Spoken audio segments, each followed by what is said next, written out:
No कि अगर हम बिजनेस कम्युनिटी के साथ मिल के आए हैं और उनके इश्यूज जो हमारी नज़र में आए हैं वो कम से कम हम उन चीज़ों को हाईलाइट करें। हर तरफ से ये आवाज़ आना कि सब कुछ ठीक है, मैं समझता हूँ ये गलत है। सब कुछ ठीक नहीं है। इश्यूज को जब आप समझेंगे नहीं तो उसके रिड्रेसल की तरफ नहीं जाएंगे। इस वक्त पूरी सिचुएशन पूरी कंफ्यूज में है और कंफ्यूज के अंदर नहीं बैंकों को पता है, नहीं स्टेट बैंक को पता है, नहीं फाइनेंस मिनिस्ट्री को पता है, नहीं बिजनेस कम्युनिटी को पता है। ऐसे हालात मुझे 22 साल 99 में मैंने पॉलिटिक्स शुरू की, 2002 से मैं मेंबर भी हूँ। मैंने ऐसे हालात ज़िंदगी में नहीं देखे। मैं हफ्ता 10 दिन पहले श्रीलंका के ऊपर स्टडी कर रहा था। जो बातें मैंने देखी वो सारी 100% जो है, जो इस वक्त पाकिस्तान जिन हालात में से गुजर रहा है, और उन हालात के ऊपर मैंने देखा कि श्रीलंका के अंदर भी यही कहा जा रहा था, ये हो रहा है वो हो रहा है, मगर आखिर श्रीलंका के साथ क्या हुआ, उसी एंगल के ऊपर, उसी रास्ते के ऊपर हम चल रहे हैं। हम आज भी अगर हम इस तरीके से सुस्ती का तरीका अगर इख्तियार करेंगे, मैं समझता हूं कि हमें इसके ऊपर इमरजेंसी मीटिंगें बुलानी चाहिए। टेक्सटाइल जो बंद हो रही है, कॉटन की इंपोर्ट नहीं हो रही है, आपको उनके लिए वे हर जगह पे वे है। आप उनको कहें कि आप कॉटन इंपोर्ट करें और सेम वही अमाउंट का एक्सपोर्ट जो वो आप करें, आप अपनी इंटरनल एडजस्टमेंट करें। बिजनेस कम्युनिटी के पास भी बहुत सारे रास्ते हैं, मगर कम से कम उनको फैसिलिटेट किया जाए। आज की पोजीशन ये है कि हमने स्टेट बैंक को कहा कि आपने पहले, स्टेट बैंक ने अपने पास पावर रखा जो गलत था, मगर फिर दूसरा गलत काम ये किया कि उन्होंने बैंकों को एम्पावर कर दिया। अब बैंकों की मौज मस्ती अंडर टेबल जो है ये कभी नहीं होता था, और अभी बैंकों के अंदर भी कभी ऑफिशियली इंपोर्ट और एक्सपोर्ट के अंदर 30 रुपए का डिफरेंस रखा गया, मगर उस चीज़ों को मीडिया के अंदर हर जगह पे हाईलाइट किया गया। तो अब बैंकों ने भी अंडर टेबल जो है ये काम शुरू कर दिया है कि जो बड़े बड़े आती हैं उनको, बड़े बड़े लोगों को, या जो अंडर टेबल बात करता है उनको वो फैसिलिटेट करते हैं। कोई प्रायोरिटी सेट नहीं है। स्टेट बैंक ने उस दिन हमें बताया कि प्रायोरिटी हमने सेट कर दी है कि पहले फूड आइटम है, फिर मेडिसिन है। कोई फूड आइटम या मेडिसिन की प्रायोरिटी नहीं है। पहली प्रायोरिटी BMW गाड़ी की है। तो कम से कम हमें होश के नाखून लेना चाहिए। मैंने आज एक आर्टिकल लिखा है जंग में।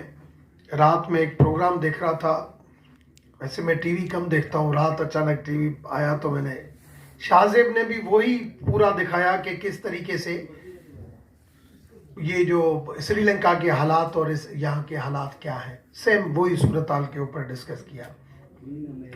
आज मैंने कॉलम लिखा कि मुल्की सूरत हाल दुनिया की नज़र में। कोई कहता है कि पाकिस्तान को ईस्ट या वेस्ट जो है वो डिस्टेबलाइज करना चाहता है, ये बिल्कुल गलत है। मैं आज भी आपको बताऊं कि पाकिस्तान को डिस्टेबलाइज अगर होता है तो क्या अफगानिस्तान उसमें खुश होगा या इंडिया उसमें खुश होगा? नहीं। इंडिया का भी अभी मुकाबला पाकिस्तान के साथ नहीं है, इंडिया का मुकाबला चाइना के साथ है। पाकिस्तान डिस्टेबलाइज होता है तो चाइना का यहाँ पे रोल बनता है, जो कभी उसको पसंद नहीं है। पाकिस्तान को कोई इंटरनेशनल कम्युनिटी कोई डिस्टेबलाइज नहीं कर रही है। पाकिस्तान को डिस्टेबलाइज हम खुद कर रहे हैं, हमारी लेकुनाज कर रहे हैं, हमारे वीक डिसीशन कर रहे हैं, हमारे डिसीशन पावर नहीं होने की वजह से ये हो रही हैं चीज़ें। मगर क्या करें, किसी को बात ज़रूर होती है, हम जाते हैं। पाकिस्तान बहुत प्यारा मुल्क है। दुनिया में जहाँ पे भी, मैं बाहर बहुत ट्रेवलिंग करता हूँ, जहाँ भी जाता हूँ 10 दिन बाहर रहता हूँ तो पाकिस्तान की प्यास लगती है कि पाकिस्तान में जाऊँ। और मैं वाहिद हिंदू अपना MNA हूँ, सब कुछ होते हुए बाहर की कोई नेशनलिटी नहीं ली, क्योंकि चाहते हैं कि पाकिस्तान और बढ़े। एस्ट्रोलॉजी के ऊपर भी यकीन रखता हूँ, और मेरी एस्ट्रोलॉजी तो ये है कि 2 साल पाकिस्तान के लिए बहुत बुरे हैं। 2 साल पाकिस्तान के हालात इतने ख़राब हो रहे हैं पाकिस्तान इतना वीक होते जाएगा। 2 साल के बाद पाकिस्तान का इस खिते का दुनिया के अंदर एक जंप होगा और बहुत बड़ा फ्यूचर होगा। आज भी कोई हाथों की लकीरें भी चेंज हो सकती हैं, मगर उसके लिए हमें अपने अमाल के ऊपर देखना पड़ेगा, हमारी नीयत के ऊपर देखना पड़ेगा। हमें सब कुछ खोने के बाद अगर हमने कुछ पा लिया तो मैं समझता हूं हमने बहुत कुछ खो दिया। इस वक्त कंटेनर हो, इस वक्त पॉलिटिकली सब पॉलिटिकल पार्टीज जो है इस एज के ऊपर है, हर पॉलिटिकल पार्टी अपनी अन्ना और हर उसके ऊपर जा रही है। मैं समझता हूं कि मुल्क के अंदर एक ऐसा दौर आया था जब मोहतरमा का वाकया हुआ तो पूरे मुल्क के अंदर एक इंतशार था। तो उस वक्त भी मोहतरम आसिफ अली जरदारी साहब ने एक नारा लगाया था कि पाकिस्तान खपे। मैं समझता हूं आज भी वही आगे आए, वो कहे कि पाकिस्तान खपे, और उनके पास जो एक है कि हर एक के पास चले जाते हैं, बैठ जाते हैं, वही कोई हल निकाले। मुझे इस वक्त क्राइसिस जो है, कल स्टेट बैंक के गवर्नर की मैं सुन रहा था कि ये पैसे आ रहे हैं, यार हम अपने लोगों को इस तरीके से जो वो मिसगाइड करें, मैं समझता हूँ ये सही नहीं है। कोई फुटकी, अभी पता नहीं हमें कितने फ़ोन आते हैं। अभी चैम्बर से इत्फाकन से कैसर साहब ने सामना करा दिया उस दिन चैम्बर वालों से। अब बिजनेस कम्युनिटी सारी हमसे पूछ रही है कि आपने क्या किया। हम उनको क्या बताएं कि हम खुद बेबस हैं और फाइनेंस मिनिस्टर फाइनेंस कमेटी में कभी नहीं आता, हम उनको ये बताएं। मगर मैं समझता हूं कि पाकिस्तान के लिए सबको सोचना चाहिए। हालात ये कहना कि अच्छे हैं, हालात अच्छे नहीं हैं।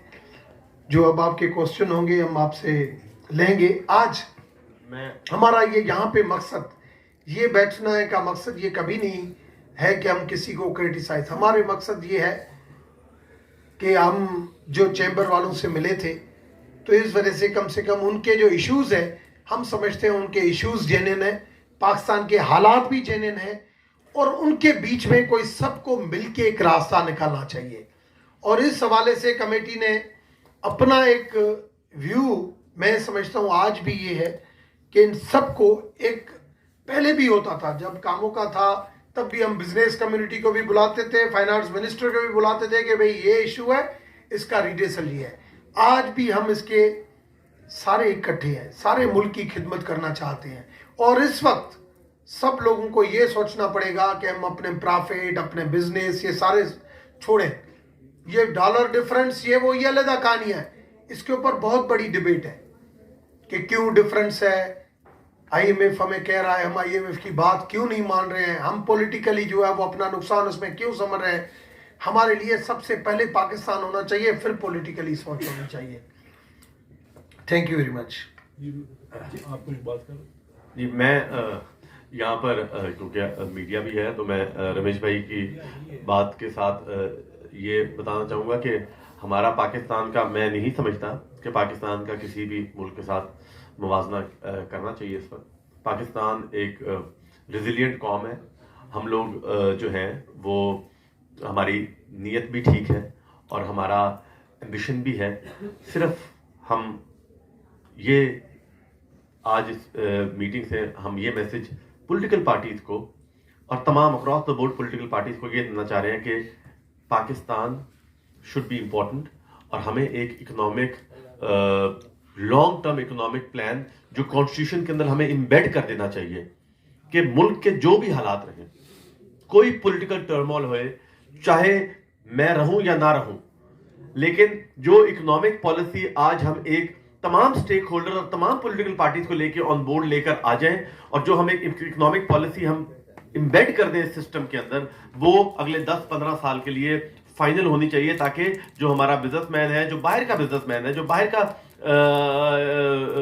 बंदा है जो इन्वेस्ट करना चाह रहा है, उसे पता हो कि कल को अगर सड़कों पे किसी की हुकूमत रहे या ना रहे तो इकोनॉमिक पॉलिसी चेंज नहीं होगी। तो हमें इस तरफ हम जाना चाह रहे हैं और आज की प्रेस कॉन्फ्रेंस का मकसद बिजनेस कम्युनिटी को ये बताना है कि हम आपके साथ खड़े हैं और हम आपकी आवाज़ बनकर इसको हाईएस्ट फोरम तक लेकर जाएंगे और इंशाल्लाह ताला बहुत जल्द इसका हल हम जरूर निकालेंगे, क्योंकि बिकॉज वी नो, हम वी आर अवेयर कि मुल्क के बिजनेसमैन, स्मॉल इंडस्ट्री वाला, स्मॉल ट्रेडर जो है, उसके क्या क्या मसाइल हैं, वो बैंकों के अंदर फंसा हुआ है। लेकिन हमें ये पता होना चाहिए कि हम जो ये हमने किया हुआ है, इसके रीजंस क्या हैं, हमें उसका हल तलाश करना है। और इंशाल्लाह ताला वॉर फुटिंग्स पर हम ये काम के लिए आगे निकलेंगे, और हम करेंगे इसको। और हम इंशाल्लाह ताला चेयरमैन साहब की लीडरशिप के साथ हम के अंदर हम ये चाहेंगे कि हम प्राइम मिनिस्टर साहब और